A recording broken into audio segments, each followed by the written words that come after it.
In today's video, I'm going to teach you how to use reports in Wave. We'll walk through this process step by step to ensure you can leverage this tool effectively within 5 minutes. So, let's get started. First things first. Head over to the Wave accounting website. This is where all the magic begins. Once you're on the home page, direct your attention to the top right corner of the page. You'll see a Sign In button there. Go ahead and click on that. Now, for those of you with a Google account, Wave offers the convenience of signing in with Google. Simply click on Sign In with Google and select your Google account to proceed.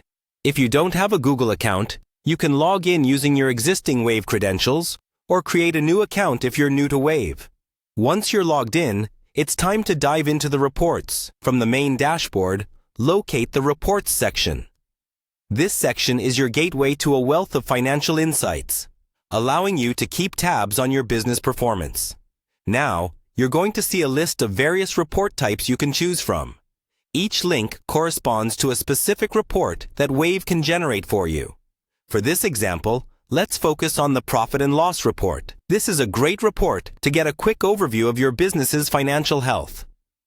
Go ahead and click on Profit and Loss. A crucial next step is setting the date range for your report.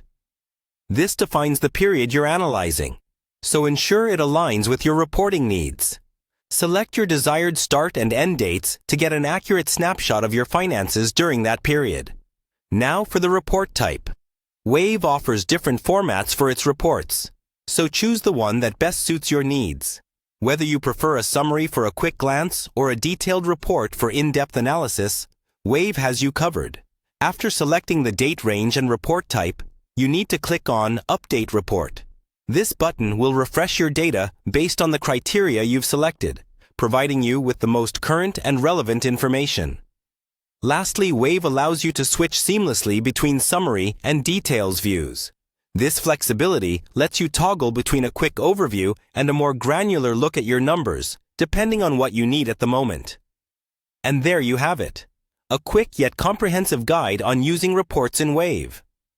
By following these steps, you'll be able to navigate through Wave's reporting tools with ease, gaining insights that can help steer your business towards success. Thanks for watching, and be sure to explore these features to fully harness their potential.